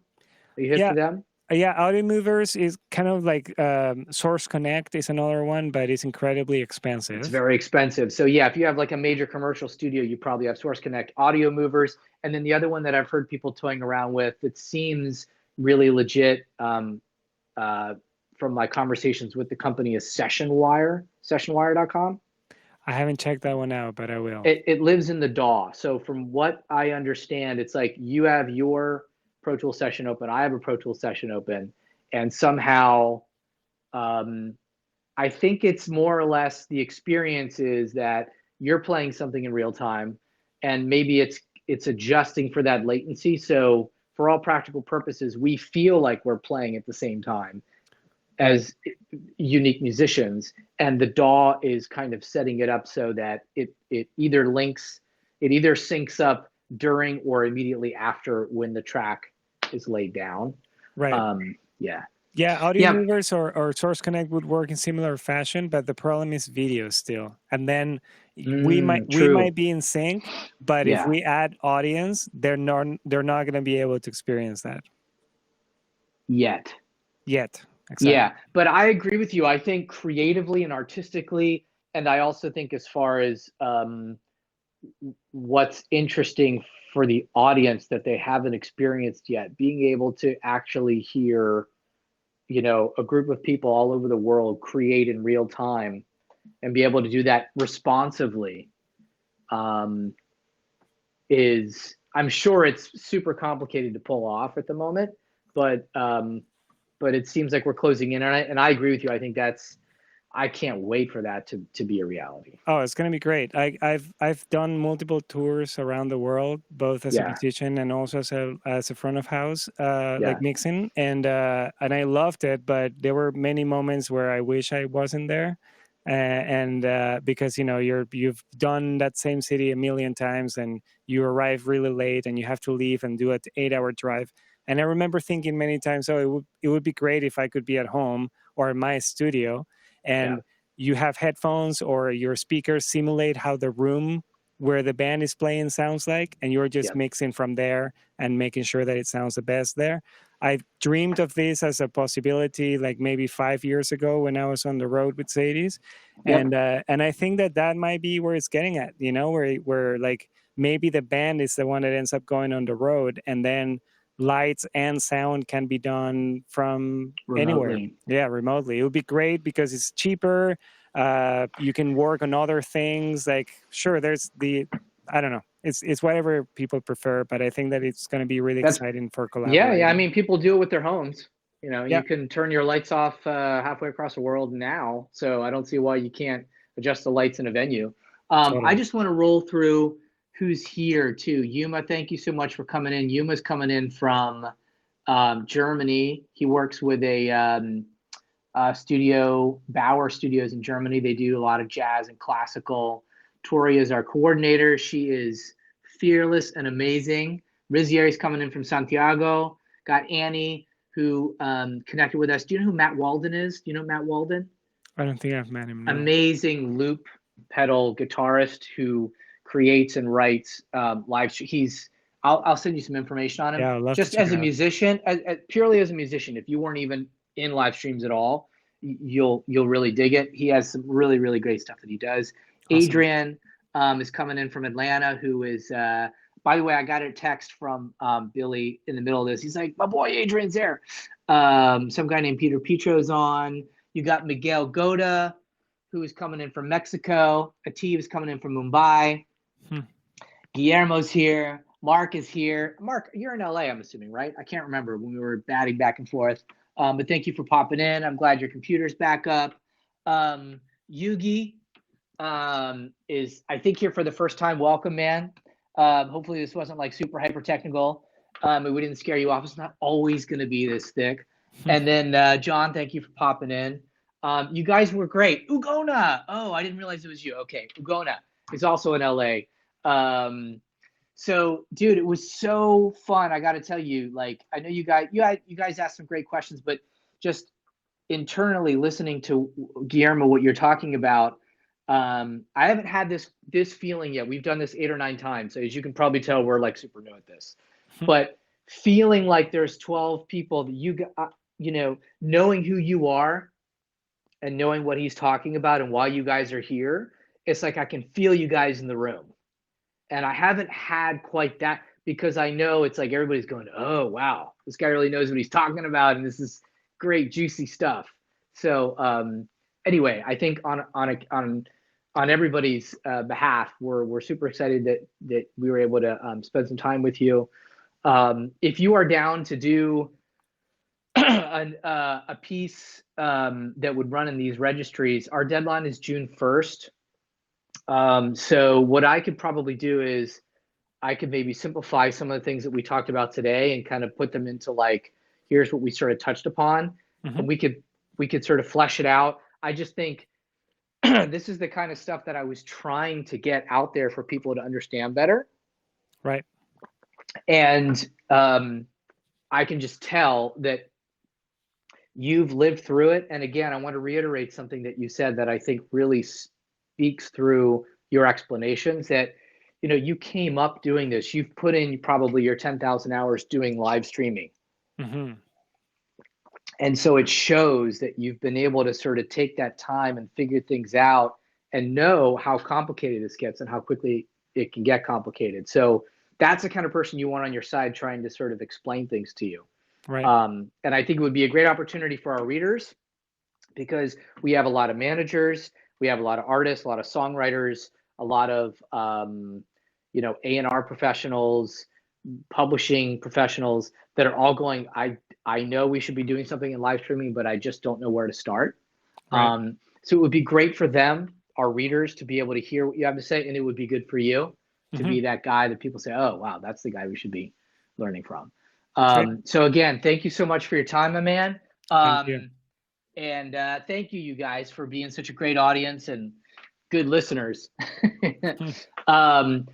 So we'll definitely be in touch with you soon. And thank you again for your time. Thank you so much. It was a pleasure. Thanks again. Likewise, Guillermo. Good luck with everything. Okay, thank you. Guys, I'm going to stay on because I just feel like we got some really, really fucking cool people in the room that I don't always have a lot of time and opportunity to connect with. So it's like a bit of a homecoming right now. How are you guys doing, man? How's everybody doing? What else can I help you guys with? So Guillermo was a little bit more of a technical aspect of this. What else would be cool to touch on? You're absolutely welcome, Ugona. What else can we do on these that would be useful for you guys? You guys popped on here for some reason besides the fact that you're my homies and you're like, oh, whatever, I'll check it out. What else? This is basically for you guys. So thanks very much, Goda. Have you guys been doing any live streams? Have you been trying stuff out? Have you hit a wall? Are there things you're trying to figure out in terms of like, do I really need to learn about this? Is this something that I should be incorporating into what I'm doing as a producer or as someone who's got a studio? Any live streams, Tori asked, that you guys have seen recently that liked? I don't know why my voice is so dry right now. Or things that you didn't like. It's also loud. Wow, man, my hair is like, it's just insane. It's awesome. Raise your hand if you've not had a haircut in like 10 weeks. It's just not possible right now. I'm interested in the marketing promotional part of streaming. Interesting. Okay, Annie. By the way, I want to kind of weirdly, awkwardly introduce you guys to Annie if you're not connected. So Annie is someone that we met through a live streamer on YouNow or Twitch. No, he's on Twitch now. Matt Walden. And Annie's just been someone that popped into our community through Matt. You guys should check out Matt. Every single person on the stream should go check out Matt Walden. Can you Tori, could you put his links up? Matt Walden is like, He's super talented. So Annie's asking about marketing and promotional part of streaming. So it makes me think that I want to get Karen Allen on. Karen is someone who specializes in Twitch, but I feel like she's someone that has a very good handle on how to build up that stack of marketing and promotion for an artist from the get. Um, Annie's like, "Hi, everybody. Nice to meet you guys." Um, and by the way, Annie, like a lot of the people that are on here are people that I know from a music production school that I used to be admissions director for. So everybody here is kind of like got a sort of. It's almost very. I think a lot of them are very similar to Matt. Um, Highly artistic, highly creative people who are also sort of technically savvy enough to get shit to sound really good. So same sort of profile. I'm trying to think of who else off the top of my head we could bring on. If you guys find people online, look, we could do it this way. If you're reading an article or if you see a topic or something and you're like, shit, like that's what I want to learn more about. You see some piece on some artist that's been marketing on Twitch or something. Email it to me. Tori, you can put my email up here. I don't think we're supposed to do that, but I don't think they're gonna like shut down our stream. My email is peter@peterpetro.com. If you guys ever have an idea, even if it's you don't have a person, just be like, I think this topic is interesting. We'll find out a way to get somebody on here to talk about it. I emailed you about Minecraft Festival, right? Yes, you did. I apologize. I read it like briefly. I just haven't had deadlines, life, etc. I mean, I think even Tori and I basically talk once a week now when these things are happening. It's been super busy for me. So not an excuse, but I did read. I remember seeing Minecraft and festivals and Yuma. Um, I'm not ignoring you. I'm just getting back. So yes, we'll follow up. Oh, thanks, Tori. Thanks for throwing me under the bus, like fully under the bus. Like, yeah, dude, I gave him the contact information. She did, I'm sure. And so we're on it. Thanks. And we'll follow up. I promise, I promise, I promise. Explain to me, which will make it even more awkward, like what exactly, because you probably explained it in the email, what is it that makes that interesting for you, and what is it that we're trying to explore? Why is it he actually, that's true. Yuma gives me like heat for working too hard because he has barbecues every weekend, and then I'm like, yeah, I worked again this weekend. And he's like, you shouldn't do that, bro. And I'm like, how's the barbecue? And he's like, don't work on the weekends. True, right? I promise I won't be working this weekend. The last like 2 weekends I was working weekends. Anyway, I had a good time. What is it that, because it'll help me process it. What is it about that area that's interesting? Is it that you want to know how the game environment works and how these artists are working in the game environment? Because I find that super fascinating. I find it super fascinating that Travis Scott could get, what was it, 13 million people on at the same time and have this sort of environment within Fortnite, and like the marshmallow thing that was already like 2 years ago now, but like that's a different world, but it's still very connected. Crazy amount of artists, but I'm finding them through raids. Interesting. That's super interesting to me. So like, I think it's worth just having something on raids, because I don't know. There's a lot of things that pop into my mind when I think about that idea. But like Sherry Hugh, who was on here a few weeks ago, and also I did a written interview that you guys can see on the music registry site, talked about how there's like a lot of layers to this, but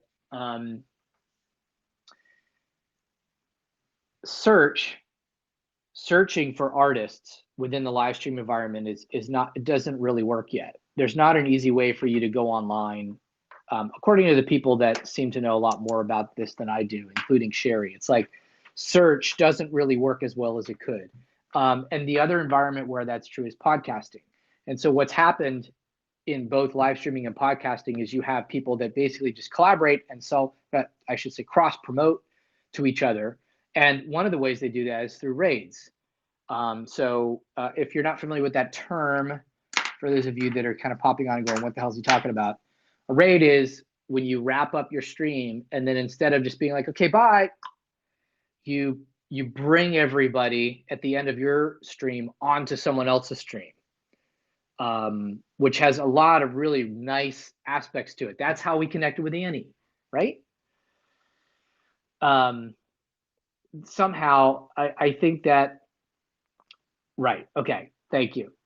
So like a lot of times what'll happen is that people get turned on to an artist or another live streamer because of whatever they were watching previously, but it's just sort of unpredictable way of doing it.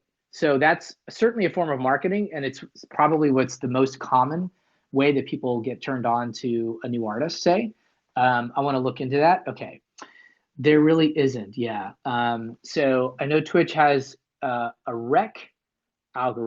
recommendation algorithm, but you have to watch, yeah. So I know there's hashtags, and there's also, I really want to do at least one on Discord.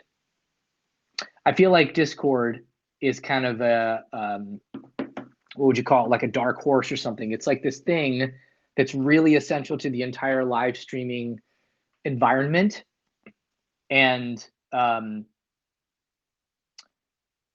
like most people are either like doing it and they just understand it, or they're sort of on the outside and they don't really understand how Discord is like this way that people basically communicate around a live stream. If you guys and I want to communicate around a live stream,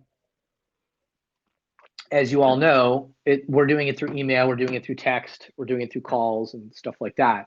But usually there's some sort of a Discord environment where people can connect and share. And so I think that's a big part of what's going on. I'm not sure how I feel about a VR concert. I rated Matt's stream from Emma's stream. That's right. Okay. Yeah. Yeah, it's sort of like bar hopping with your buddies.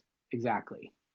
And I feel like that is the sort of de facto, like that's sort of the actual way most people get turned on to new artists, is they get they're on some stream and then they're like, oh, they find themselves on another stream. So anyway, yeah, I'm sure there is. And it was funny that Guillermo was talking about the sort of non-latency moment. I completely agree, because I just think that's going to really crack everything open. Once you can create in real time with artists all over the world, I mean, that could change the whole model of studios, because I still think there's always going to be a place for everybody getting together in a physical environment and really get great gear and vibe and all those things that are the reasons why major studios still exist. But especially when it can be experienced in real time by the people that are watching too, that could be like a whole different like level of evolution for music, I think. So does anybody want to pop on and chat for a little bit? I gotta jump in like I'm gonna say maybe 15, but I feel like it's really cool to have you guys on here. Does anybody want to pop on and stand up in front of the class and hang out? Anybody want to get on some video? Everybody not in their pajamas? Come on, man. Anybody want to pop on? That's the cool thing about you now, that's super easy to do, that isn't necessarily easy to do on Twitch. Yeah, no pressure. Not that anyone's supposed to walk up in front of the class. I'll just carry this whole thing. I'll just keep talking. Everybody's like, yeah, well, it's kind of what you do normally. I'm just like running in my head and just like reviewing what's going on in everybody's life in this live stream. And I think also I want to say that Yuma, I want to introduce Yuma awkwardly to everyone that's sort of from the Create Music Academy world. Yuma is, I want to say, an intern slash assistant at a really cool studio in Germany called Bauer Studios, Bauer.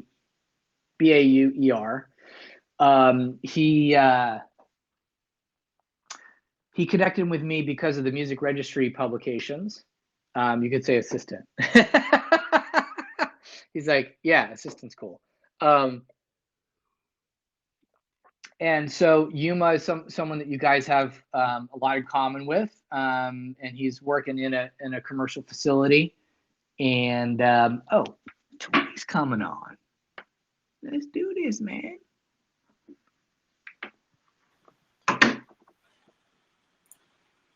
What's up? Hello. Turn me off, man. You're so casual sweats today. We all love Tori, by the way. Tori, tell us about yourself. Thank you, thank you. How do you even... I know, right? How do you answer that question every time? I'm going to give you 4 minutes to answer that question. I'll be right back. He's leaving for a pee break. That's why he wanted someone on. He's like, I need to pee.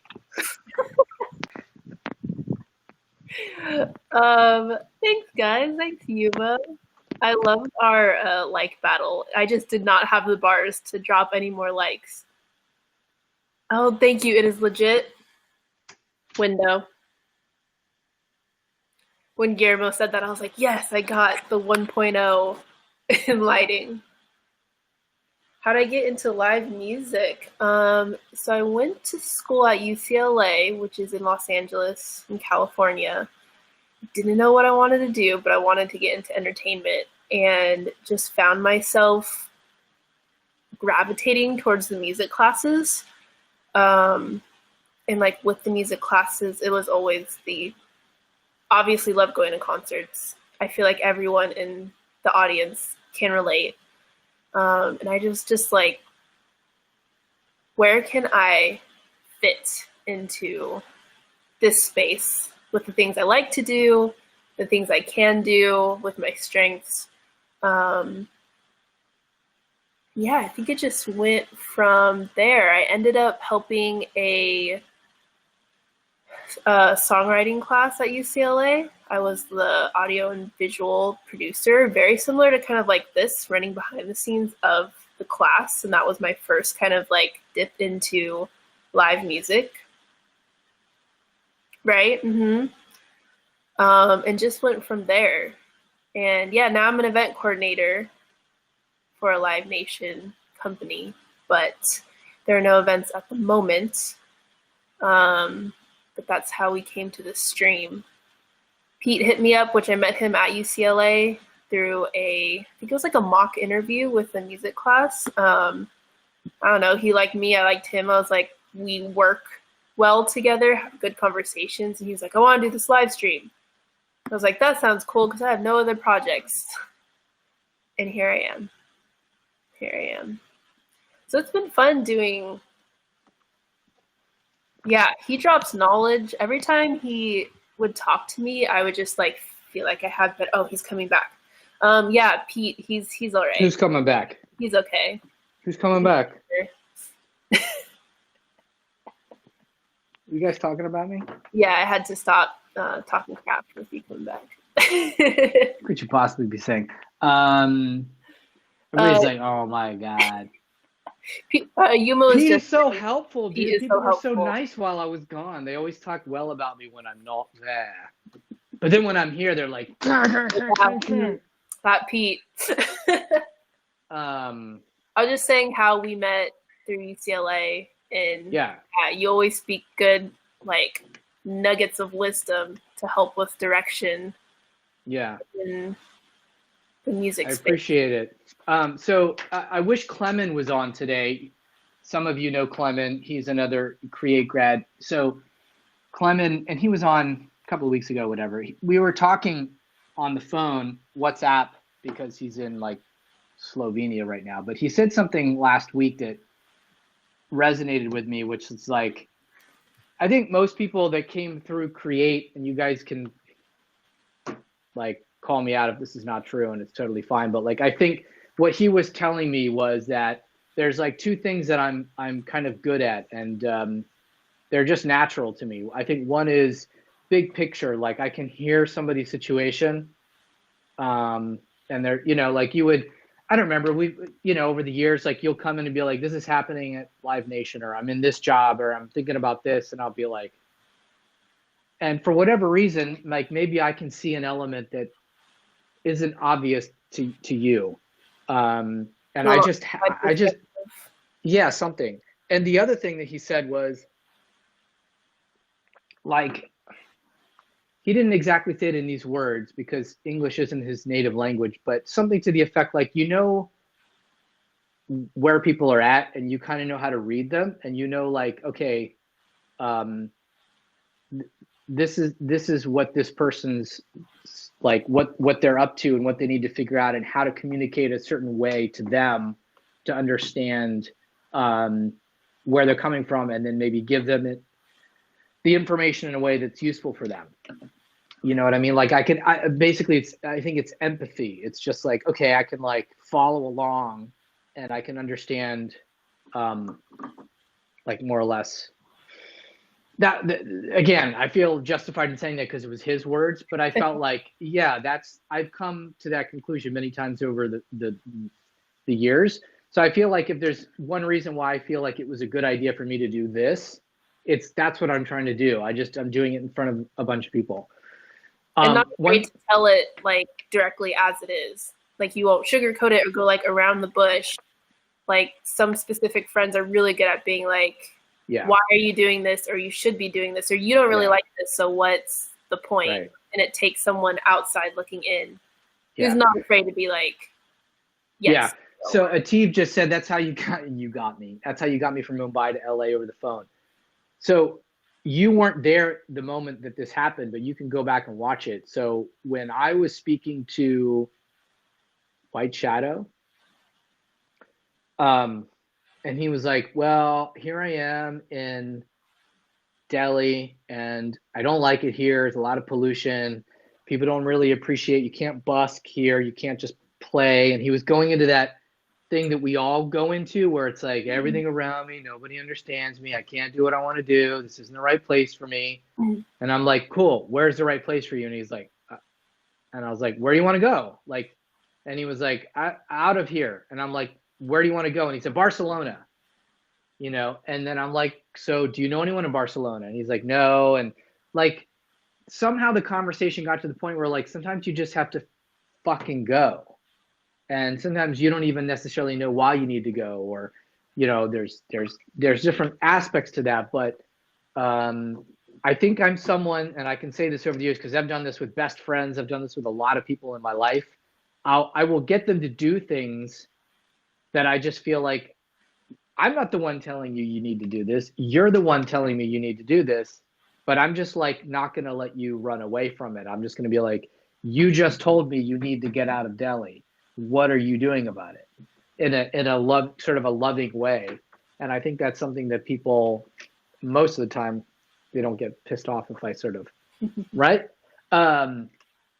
Yes, Ativ is definitely a producer and an artist. Yeah. So yeah. I wanted to ask something of you guys, since we have a good amount of you still here. There's things that I've thought about doing in this over the last, even the Tori and I have talked about over the last, I don't know, couple of weeks. And I want to hear what would be cool for you guys that are in the room. So one that came up, and this was Clemen's idea, but is like something similar to what we did when I was on last with White Shadow, which is like kind of listening to someone's music and being like, okay, just getting sort of a big picture perspective on what that song is, maybe talking about the song or the arrangement, maybe talking about what you could do with that song, who you might want to work with on that song, just sort of like having people bring music in whatever form. Could be a demo, it could be anything, and then just having a discussion about it. I'm happy to do that. I've done it for a long time. I'm happy to not do that on here. So you guys basically can tell me if that would be cool, right? We talked about that a little bit. Mm-hmm. It seemed like it was like a high point when we sort of accidentally got into that with White Shadow. So we Yeah. were tossing that around. Mm-hmm. So what do you guys think? It was also a cool blend, just having an artist on and playing, which not every artist is open to that, but getting to hear it and the feedback and kind of being the fly on the wall for a A&R session. Yeah, so Ativ likes the idea. A lot of people do just need that push. Totally. Yeah. I don't know. I think that's something that I have a little bit of a talent for, is sort of like listening and trying to understand what someone's wanting to move into, and then being able to articulate that. So anyway, sounds like a team would be down to do that. We can do that. What else were we talking about doing? There was a couple other things we were like, we could do this. We could do. Oh gosh, there's so many. Let me open up the spreadsheet. We don't want to do a talent show. Yeah. Right. I feel like there's a few of those out there that are happening, and they're great and they're really good. I think showcase for people. You could raid some streams after the talks. That's a good idea. So, Tori, if you want to see if there's anything cool that we can bring people to, how do you know how to raid on this thing? How do we do that? I don't know if you can direct it on here. I think it just automatically kicks you off to someone. It does. Random. With you now, it just sort of, and I remember using this the first time and it freaked me out. If you're watching a stream, as soon as we pop off, it'll pop to whatever stream the algorithm thinks is the appropriate one for you to watch from that moment forward. It did that to me, and then the streamer was like, "Oh, hey, Toriello," and I was like, "Oh, they've noticed." Dude, I know. I'm not entirely in love with the idea that I can't just creep on something they like. They're like, "Hey, Peter Petro, what's going on?" I'm like, "No, I'm supposed to be hiding. I don't want to be here. You know, I'm just looking around." They've noticed me. Yeah. So we can do it on other platforms, but yeah, I think. It probably would be different for everybody. I'm just assuming that it's probably informed, I'm guessing, by like what's trending, and then also what maybe your other things that you follow are and stuff like that. By the way, guys, don't forget to follow us, because it helps us to be able to just automatically tell you when we're on. Let's ask them straight. Let me ask this straight away, because it's something I was thinking about.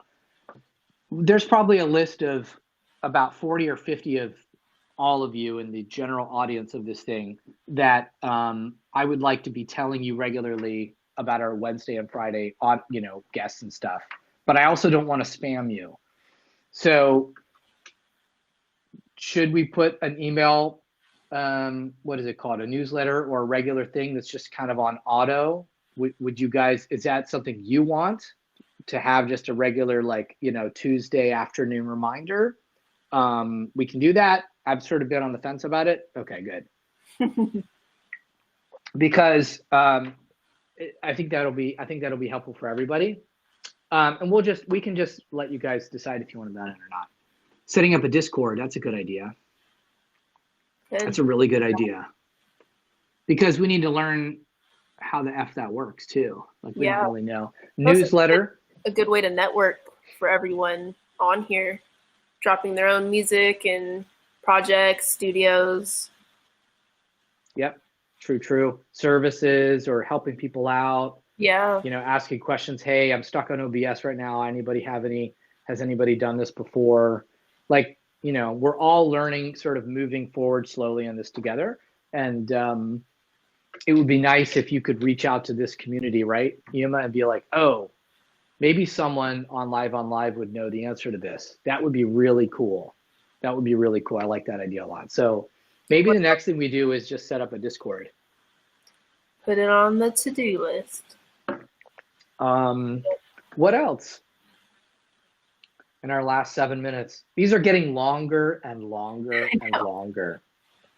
Dan probably loves us. I think it would be interesting to talk to people that moderate Discords and streams. Great idea. That's brilliant idea. It's a merge of the marketing thing and the Discord thing. So yes, so mods. So yeah, for those that are kind of new to the live streaming thing, there's a way, depending on the platform. I think it's really mostly you now and Twitch that does this, but you can set people up like you are as like a moderator for the stream, and they have certain privileges and powers, and they get. Don't you have like a crown or something? Let me see your crown. From being a fan from dropping likes. Okay. So I'm sure there's like an art to moderating well, and there's also bots, which sounds kind of like who wants a bot, but like a lot of streams, like Dapper Rapper stream, had a lot of bot things going that were pretty rad actually, that are just kind of like these automated ways that people can do things that could be cool. We could get into that. Yeah, there are some kind of interesting people here.